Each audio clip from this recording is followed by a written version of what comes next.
Good morning students, कैसे हैं आप सब? I hope everyone is fit and fine. I am Rekha Sharma, your SS teacher. Today we will start a new chapter which is today we will start our book of civics and our first chapter which is why democracy, what is democracy and why democracy.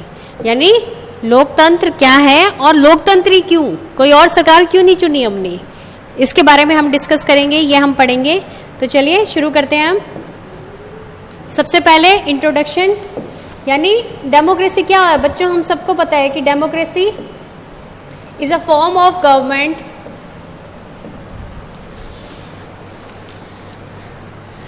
Democracy is a form of government in which ruler are elected by the people. यानी लोगों के द्वारा चुनी हुई सरकार जो लोगों पे ही शासन करती है उसको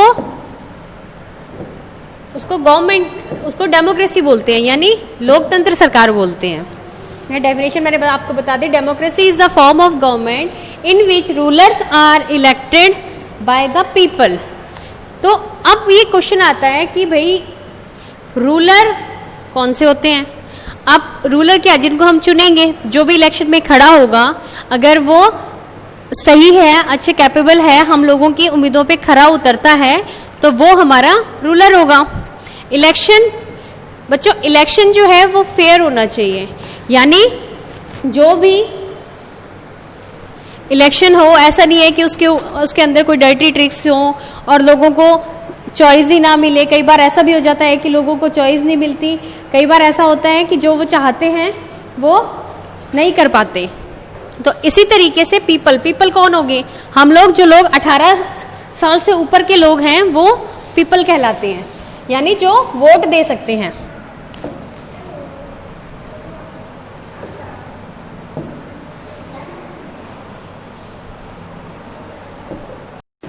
तो जो भी लोग 18 साल से ऊपर हैं, वोट देते हैं, वो अपनी गवर्नमेंट को चुनते हैं. नेक्स्ट है फॉर्म ऑफ गवर्नमेंट, यानी फेडरल है या फिर कैसी है, तो ये भी एक अलग से फीचर है.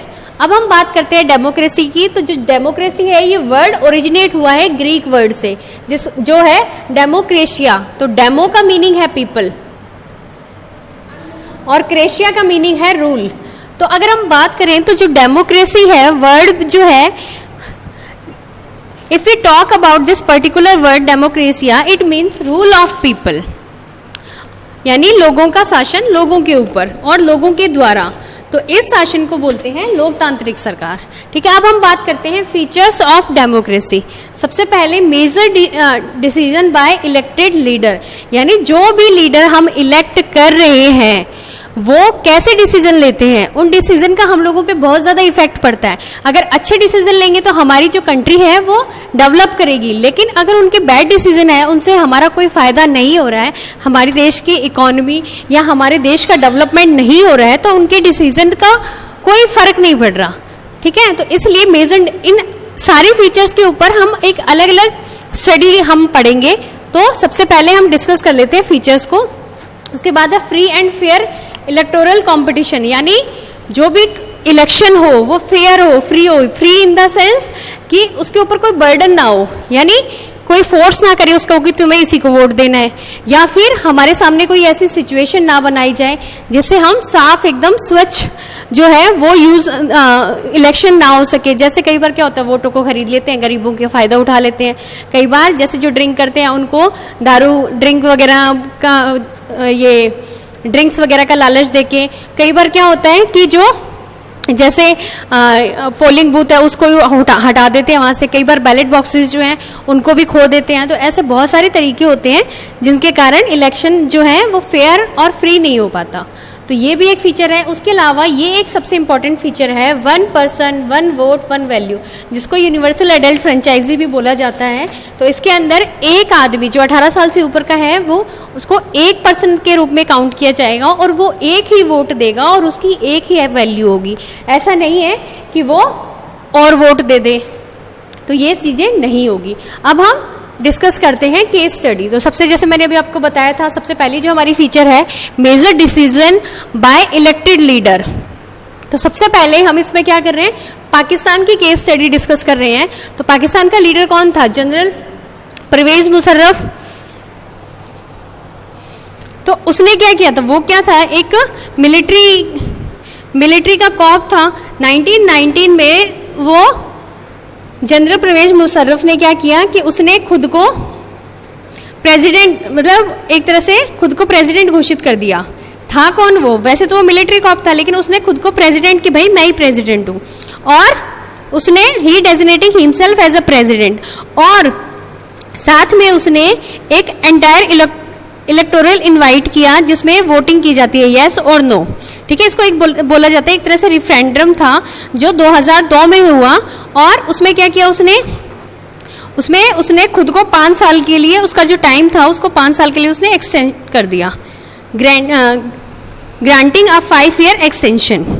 और साथ में ही बच्चों, जो उसने रेफरेंडम जो मैं बता रही हूँ उसमें उसने सभी लोगों को इनवाइट किया और येस और नो वाली सिचुएशन क्रिएट कर दी और खुद को प्रेसिडेंट बना के, और साथ में उसने एक लीगल, ये जो मैं बता रही हूँ ये मैंने बता दिया, उसने खुद जो था क्या वो मिलिट्री कॉप था, लेकिन उसने खुद को प्रेसिडेंट घोषित कर दिया, और साथ साथ उसने अपना 5 ईयर टाइम जो है वो भी एक्सटेंड कर दिया। और उसने 2002 में एक रेफरेंडम, यानी जिसमें उसने लोगों को बुलाया और यस और नो की सिचुएशन दी, जिसमें इंटायर इलेक्टोरेट इनवाइट किए जाते हैं और उसके साथ यस और नो के सिचुएशन पे उनका डिसीजन बेस कर दिया गया। और साथ साथ एक लीगल फ्रेमवर्क ऑर्डर किया जिसमें क्या था कि उसने कॉन्स्टिट्यूशन में काफ़ी चेंजेस किए, जिसमें प्रेसिडेंट की पावर को बढ़ाया गया। और चेंजेस क्या थे, 2 चेंजेस किए उसने, जैसे पावर को बढ़ाया गया और जो अकाउंटेबिलिटी है उसको उसने कम कर दिया। तो सबसे पहले उसने क्या किया कि जो नेशनल और प्रोविंशियल असेंबली है उसको वो रद्द कर सकता है, यानी डिसमिस कर सकता है। प्रोविंशियल क्या होता है, स्टेट वाइज। और दूसरा उसने क्या चेंज किया कि जो सिविलियन कैबिनेट थे वो भी प्रेसिडेंट के अंडर ही आएंगे। तो बेसिकली देखा जाए तो उसने सारी पावर अपने अंदर अपने कंट्रोल में रखी। तो ये बेसिकली हमने क्यों पढ़ा है कि इसमें हमने इलेक्टेड पर्सन था, उसने खुद को इलेक्ट किया था। क्यों, वहाँ की जो डेमोक्रेटिक गवर्नमेंट थी जिनको लोगों ने चूज किया था वो उनको उसने भगा दिया और उसने खुद को ही प्रेसिडेंट घोषित कर दिया। तो एक तरह से वो उस टाइम पे लीडर था, लेकिन उस लीडर ने जितने भी डिसीजन लिए उस डिसीजन से सिटीजन का कोई भी फायदा नहीं हुआ। तो ये कोई मतलब इस चीज के पीछे सिटीजन का कोई भी फायदा नहीं हुआ, साथ में कोई डेवलपमेंट भी नहीं हुआ। क्या बच्चों, अब सेकंड है free and fair electoral competition. यानी जब भी इलेक्शन होता है तो वो इलेक्शन हमेशा, जैसे मैंने पहले ही बताया था, कि फ्री होना चाहिए। जो भी वोट देने जा रहे हैं उनके ऊपर कोई बर्डन नहीं होना चाहिए, उनको किसी चीज़ का लालच नहीं होना चाहिए, और उनको जैसे डर भी नहीं होना चाहिए कि भाई यही इसी को हमें चूज करना है या हमें इसी को वोट देना है, इस तरीके का बर्डन उनके ऊपर नहीं होना चाहिए। तो इसके लिए हम एक केस स्टडी कर रहे हैं चाइना की। चाइना में भी क्या होता था, इलेक्शन होता था हर 5 साल बाद, और वहाँ पे नेशनल पीपल कांग्रेस की हमेशा सरकार बनती थी। क्यों बनती थी वहाँ पे ऐसा, क्योंकि वहाँ पे जो भी कोई इलेक्शन में पार्टिसिपेट कर रहा है तो उसको चाइनीज़ कम्युनिस्ट की पार्टी की परमिशन होनी चाहिए थी।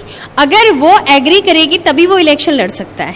लेकिन कई बार क्या होता था कि वो एग्री नहीं करती थी, तो वो कैंडिडेट खड़ा ही नहीं हो पाता था इलेक्शन में। और जो सपोज करो अगर हम किसी को वोट देना चाहते हैं, लेकिन वो अगर उस कैंडिडेट के लिए वहाँ की कम्युनिस्ट पार्टी ने एग्री नहीं किया तो वो इलेक्शन में खड़ा नहीं होगा। और अगर वो मतलब कैपेबल भी है तो भी वो जनता का भलाई नहीं कर पाएगा। क्यों, क्योंकि उसको परमिशन नहीं मिली। तो इस तरीके से वहाँ पे भी जो इलेक्शन था उसमें लोग पार्टिसिपेट ढंग से नहीं कर पाते थे। तो वहाँ पे भी फ्री और फेयर इलेक्टोरल कंपटीशन नहीं होता था। तो इसलिए ये चीज़ें भी काफ़ी मैटर करती हैं। नेक्स्ट है केस स्टडी ऑफ मैक्सिको।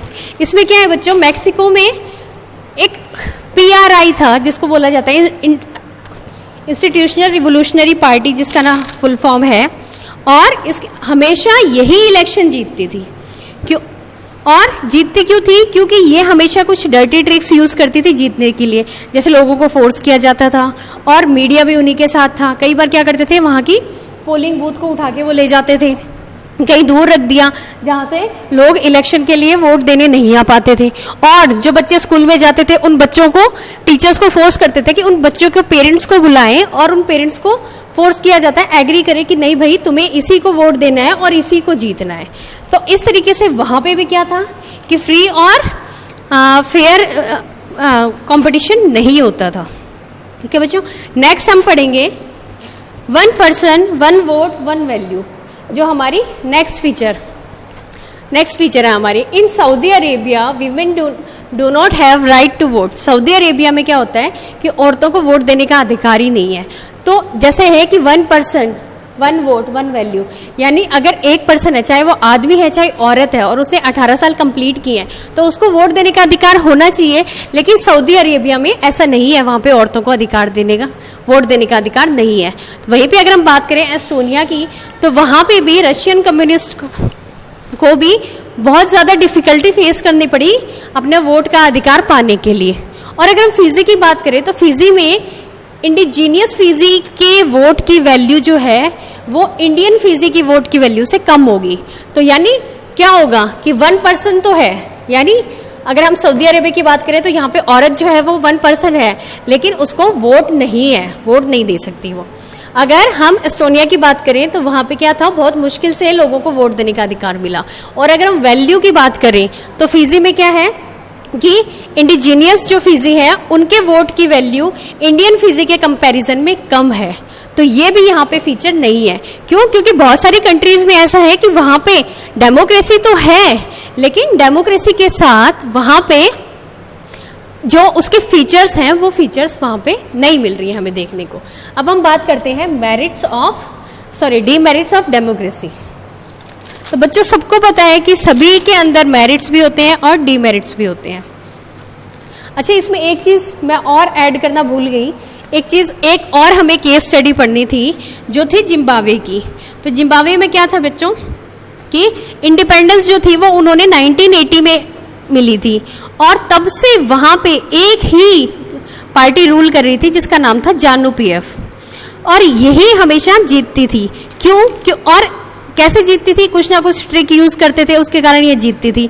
और उन लोगों ने भी वहाँ के जो कॉन्स्टिट्यूशन था उसके अंदर बहुत सारे चेंजेस किए, और जो कॉन्स्टिट्यूशन में चेंजेस किए उसमें उन्होंने अपनी पावर को तो इंक्रीज़ किया। और जो अकाउंटेबिलिटी होती है, अकाउंटेबिलिटी क्या होता है, यानी आंसर करना। जो भी डेमोक्रेसी में जो लीडर है उससे हम क्वेश्चन पूछ सकते हैं कि भाई तू मतलब आपने ये क्यों किया है, तो वो क्वेश्चन पूछने की जो पावर थी वो उसने कम कर दी। और वहाँ का जो प्रेसिडेंट था जिसका नाम था रॉबर्ट, और वो काफ़ी पॉपुलर प्रेसिडेंट था, लेकिन वो भी अनफेयर प्रैक्टिसेस करता था इलेक्शन के अंदर। जैसे वहाँ पे भी मीडिया क्या था कि जो सभी लोगों को फोर्स किया जाता था। जैसे हमने पहले भी पढ़ा है कि जैसे पोलिंग बूथ है उनको बहुत दूर भेज दिया जाता था, लोगों को बहुत फोर्स किया जाता था ताकि वो एक ही पार्टी को वोट दें। और वहाँ पे भी लेकिन क्या था कि मीडिया फ्री था, कुछ मीडिया फ्री थे, लेकिन उनको भी काफ़ी हैरिश कर दिया गया था, और एटोक्रेसी भी होता था।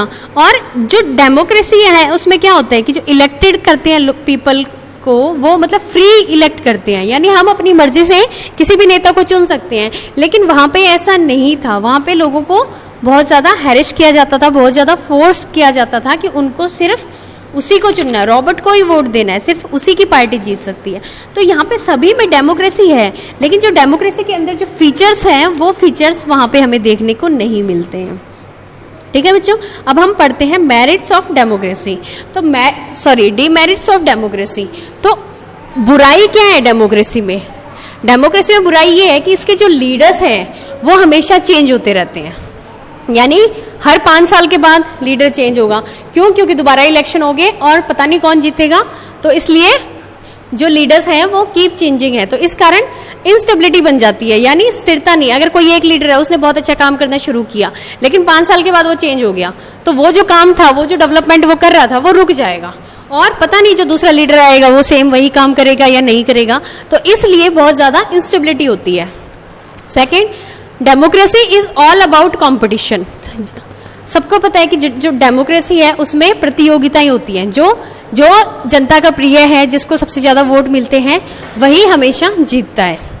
ये देखा जाए तो एक तरह से पावर का, तो जो सारी जो गेम है वो पावर की ही है, यानी जिसके हाथ में पावर होगी वही प्ले, मतलब सारा जो खेल है वो पावर का ही है। और इसमें नो स्कोप ऑफ मोरालिटी, यानी नैतिकता की कोई यहाँ पे कोई जगह नहीं है नैतिकता के लिए। जो कंपटीशन है, जो उसमें जीतेगा, यानी दौड़ है, दौड़ में जो जीतेगा वही, मतलब जो सबसे आगे दौड़ेगा वही जीतेगा। तो इसी तरीके से जो डेमोक्रेसी है ये भी एक कंपटीशन है, एक यानी सत्ता का खेल है। नेक्स्ट है elected leader do not know the best interest of the people, यानी फॉर एग्जाम्पल इसमें क्या है कि हमने किसी नेता को इलेक्ट किया, चुना हमने, लेकिन जब वो पावर में आ गया उससे पहले तो उसने क्या किया, बहुत सारे प्रॉमिस किए, भाई मैं ये करूँगा, सड़कें बनाऊंगा, इलेक्ट्रिसिटी अच्छी करूँगा, वीमेन के लिए सिक्योरिटी करूँगा, अच्छे हॉस्पिटल बनाऊंगा, एजुकेशन का जो लेवल है वो ऊपर लेके जाऊँगा। लेकिन जब वो पावर में आया तो उसने इनमें से कुछ भी नहीं किया। देखा जाए तो वो अपने एक तरह से सारे वादे भूल गया। तो इसमें क्या हुआ बच्चों की, जो हमारा जो हमने हमारी जो हमारा रोल था कि हम अपना नेता इलेक्ट करें, तो हमने तो इलेक्ट कर लिया, लेकिन उसने क्या किया, उसने अच्छा रिजल्ट शो नहीं किया, यानी हमने तो अपनी इनपुट डाला लेकिन उसका आउटपुट कुछ नहीं निकला। तो इस कारण जो डिसीजन है वो कई बार गलत हो जाते हैं, जिसके कारण हमारा डेवलपमेंट अच्छा नहीं होता है। ठीक है बच्चों, इसके साथ साथ और भी बहुत सारे डीमेरिट्स हैं। कौन कौन से हैं मैं आपको बताती हूँ। Many people have the consulted delay decision. क्या होता है कि कोई भी टॉपिक है उस पर बहुत बार कंसल्ट किया जाता है। जैसे हमारे यहाँ पे भी, जैसे अपने यहाँ पे कोई भी बिल बनाना है तो वो पहले क्या होगा, दोनों ही जो हमारे हाउसेज हैं यानी लोअर हाउस अपर हाउस दोनों में जाएगा, उससे पहले जो उसको प्रेजेंट कर रहा है वहाँ पे भी डिबेट होगा। तो काफ़ी बहुत लोग उसको कंसल्ट करते हैं, तो इस कारण जो डिसीजन है वो कई बार डिले भी हो जाता है। इसके साथ साथ democracy lead to corruption as it based as on electoral corruption competition sorry. तो जो डेमोक्रेसी है ये कई बार क्या होता है कि करप्ट भी हो जाती है। क्यों? क्योंकि इसमें क्या होता है कि हम इलेक्शन देते हैं, तो इलेक्शन में जिसको वोट सबसे ज़्यादा मिले तो कई बार वोट खरीद लिए जाते हैं, गरीबों को डराया धमकाया जाता है, कई बार उनको पैसे भी दिए जाते हैं, यानी कुछ ना कुछ लालच दे के किसी तरीके से कई बार वो जीत जाते हैं। तो इस कारण भ्रष्टाचार बहुत ज़्यादा फैल जाता है। जो लोग मतलब करप्शन के थ्रू, भ्रष्टाचार के थ्रू पावर में आते हैं, सत्ता में आते हैं, तो वो आगे भी हर चीज़ के लिए वैसे ही करप्ट हो जाते हैं। यानी उनसे कोई भी आगे वो वेलफेयर मतलब अच्छा काम तो वो कुछ नहीं करेंगे, डेवलपमेंट के लिए तो वो कुछ नहीं करेंगे, बल्कि हमारी जनता का और जो हमारे देश का पैसा है उसको और ज़्यादा वो अपनी तरफ रखेंगे। अब देखिए बहुत सारे हमारे नेता ऐसे हैं जो किसान होते हैं पहले, और अब जब वो सीएम या कुछ भी बन जाते हैं तो उनके पास इतने सारे पैसे आ जाते हैं, हाँ, कि वो फॉरेन में स्विट्ज़रलैंड के स्विस जो बैंक है वहाँ पे भी उनका अकाउंट होता है, यहाँ के जो पैसे हैं वो वहाँ पे, क्योंकि यहाँ पे क्या अगर कभी रेड पड़ गई तो पता लग जाएगा, इसलिए वो वहाँ पे अपने पैसे ट्रांसफ़र कर देते हैं। तो इस तरीके से करप्शन भी बहुत ज़्यादा डेमोक्रेसी में देखने को मिलता है। ठीक है बच्चों, अब हम बात करते हैं मेरिट्स। अभी हमने डीमेरिट की बात कर ली, तो अब हम मेरिट्स की बात करते हैं। क्यों? बुराइयां तो हमें पता लग गई, अब हमें अच्छाइयों का भी पता चलना चाहिए कि जो लोकतांत्रिक सरकार है, लोकतंत्र जो है उसके अंदर क्या क्या अच्छाइयाँ हैं। सबसे पहले सबसे बेटर गवर्नमेंट है। क्यों? क्योंकि इसमें अकाउंटेबल होते हैं। जो भी हम जिस किसी को भी हम वोट देते हैं हम उससे पूछ सकते हैं कि आपने अगर ये डिसीजन लिया है तो क्यों लिया है। इट्स मीन वो अकाउंटेबल होते हैं जनता के प्रति, उनके हर डिसीजन पे जनता क्वेश्चन कर सकती है और उनको आंसर देना पड़ेगा। क्यों? क्योंकि उनको जनता ने चुना है। तो ये सबसे बेटर गवर्नमेंट है। क्यों? क्योंकि अगर मोनार्की है या डिक्टेटरशिप है तो उसमें जनता पूछ नहीं सकती, ना तो डिक्टेटरशिप में पूछ सकती है और ना वो मोनार्की में पूछती है। मोनार्क में जो राजा ने कह दिया वही उनके ना डिसीजन होता है, क्योंकि उनके पास इतने राइट्स नहीं होते हैं, और जो राइट्स हमें मिलते हैं वो डेमोक्रेसी में ही मिलते हैं। जो हमारे फंडामेंटल राइट्स हैं या फंडामेंटल ड्यूटी है वो हमारे लोकतंत्र के अंदर ही हमें दिए जाते हैं। तो ये एक बेटर है। दूसरा, provide method to deal with difference and conflict. क्या होता है बच्चों? कॉन्फ्लिक्ट क्या होता है? विवाद, डिफरेंस अंतर। तो कोई भी काफ़ी अच्छे तरीके से डील करती है। जैसे लोगों के बीच में बहुत ज़्यादा कॉन्फ्लिक्ट है, बहुत ज़्यादा वाद विवाद है, तो जितने, अब देखिए हमारी कंट्री क्या है, एक डाइवर्सिटी कंट्री है। हमारे देश में कितने सारे स्टेट्स हैं, लोग अलग अलग जगहों पे रहते हैं, अलग अलग उनका एरिया है, अलग अलग उनका रीजन है, अलग अलग लैंग्वेज है, अलग अलग थिंकिंग भी है, अलग अलग लाइफस्टाइल भी है। तो इतने सारे लोगों को एक साथ कॉप अप करके ले जाना बहुत मुश्किल हो जाता है। लेकिन ये सारा हो कहाँ पे रहा है, डेमोक्रेसी के अंदर हो रहा है। तो इतने सारे डिफरेंस को, इतने सारे कॉन्फ्लिक्ट को, सबको अच्छे से मेंटेन करना और देखा जाए तो सभी लोगों को सेटिस्फाई करना। 135 करोड़ है ऑलमोस्ट हमारी देश की जनसंख्या, तो इतने लोगों को संतुष्ट करना भी एक बहुत बड़ा काम हो जाता है। ठीक है, तो ये भी कहाँ हो रहा है, सिर्फ हमारे डेमोक्रेसी में। Next, it proves the quality democracy enhance the dignity of the citizen. Dignity, बच्चों हमारी डिग्निटी कैसे बनती है, क्यों? क्योंकि डेमोक्रेसी में हम लोगों को राइट्स मिले हैं, जिनके कारण हम अपने व्यक्तित्व को और सुधार सकते हैं। हमें फंडामेंटल राइट्स मिले हैं, जिसमें राइट टू एजुकेशन यानी शिक्षा का अधिकार है, जीवन जीने का अधिकार है, हाँ, और हम इसमें एक कॉन्स्टिट्यूशनल रेमेडी है, यानी हम अगर हमें हमारे अधिकारों से कोई वंचित कर रहा है तो हम पुलिस का, कोर्ट का सहारा ले सकते हैं। तो ये सारी चीज़ें हैं जिनसे हमारी व्यक्तित्व को और अच्छा और सुधार मिलता है। इसके साथ साथ बच्चों और भी बहुत सारी हैं, जैसे democracy enhance the dignity if better than other form of government as it allow us to correct our own mistake. क्या होता है, हर एक सबसे अच्छा फीचर ये है डेमोक्रेसी का कि हम अपनी खुद की मिस्टेक बदल सकते हैं, करेक्ट कर सकते हैं। कैसे कर सकते हैं? फॉर एग्जाम्पल, हमने किसी नेता को चुना, उसने अच्छा काम नहीं किया, 5 साल उसने बहुत बुरा, बहुत भ्रष्ट, बहुत ज़्यादा करप्टेड था वो, और कुछ भी अच्छा नहीं था। लेकिन हम 5 साल के बाद अपनी उस मिस्टेक को करेक्ट कर सकते हैं। 5 साल के बाद हम अपना नेता दोबारा चुन सकते हैं जो हमारे वेलफेयर के लिए काम करे। और ये फीचर कहाँ पे है? सिर्फ डेमोक्रेसी के अंदर ही है ये। इसके अलावा it improves the quality of decision making. क्यों? क्योंकि बहुत सारे, जैसे अब फॉर एग्जांपल कोई बिल ही बनाना है, हमें कोई बिल पास करवाना है, तो वो भी पहले पार्लियामेंट में जाएगा, दोनों हाउसेज में जाएगा, राज्यसभा और लोकसभा दोनों में जाएगा। उसके ऊपर काफ़ी डिबेट्स होंगे, कुछ एग्री भी होंगे, कुछ डिसएग्री भी होंगे, उसके एडवांटेजेस भी बताए जाएंगे, डिसएडवांटेज भी बताए जाएंगे। देखा जाए तो बहुत दिनों तक उसी टॉपिक पे बात चलेगी। अब कोई एक टॉपिक है और उसको पूरी क्लास में अगर हम पूरी क्लास में उस पर डिबेट करें तो क्या होगा कि उसकी अच्छी बातें भी निकलेंगी, उसकी बुरी बातें भी निकलेंगी। फिर ये देखा जाता है कि अच्छा कौन सा है और अच्छा ज़्यादा है या बुरा ज़्यादा है, उसी के हिसाब से उसको किया जाता है। तो ये भी एक बहुत अच्छा फीचर है, जिसके कारण टाइम तो लगता है, टाइम कंज्यूमिंग तो है, क्योंकि इतने सारे लोग कंसल्ट करते हैं, इतने सारे लोग डिबेट करते हैं, तो of course it will take some time, but जो डिसीजन आता है वो बहुत ही अच्छा और बहुत ही बेहतर होता है। तो ये भी हम लोगों को किसके अंदर मिल रहा है? सिर्फ डेमोक्रेसी के अंदर मिल रहा है। ठीक है बच्चों, अब आई होप आपको चैप्टर क्लियर हुआ होगा। इसमें हमने काफ़ी सारे केस स्टडीज़ भी किए हैं। ये हमारा चैप्टर था what is democracy, Y democracy. ठीक है बच्चों, तो हम ये कह सकते हैं कि जो डेमोक्रेसी है वो एक ऐसी गवर्नमेंट है जिसमें रूलर्स जो हैं वो इलेक्ट किए जाते हैं पीपल्स के थ्रू, यानी हम लोग मिलके ही हमारा नेता खुद चुनते हैं। और अगर अगर हम अच्छा नेता नहीं चुन पाए तो हम अपनी मिस्टेक को ठीक भी कर सकते हैं। हम 5 साल के बाद दोबारा से उस नेता को चेंज करके कुछ ऐसा नेता चुन सकते हैं जो हमें सेटिस्फाई कर सके, जो हमारी उम्मीदों पे खरा उतरे। ठीक है बच्चों, आई होप आपको चैप्टर क्लियर हुआ होगा। अगर साथ में आप अपनी एनसीईआरटी की बुक खोल के रीड भी करेंगे तो आपको बहुत सारे टॉपिक क्लियर हो जाएंगे।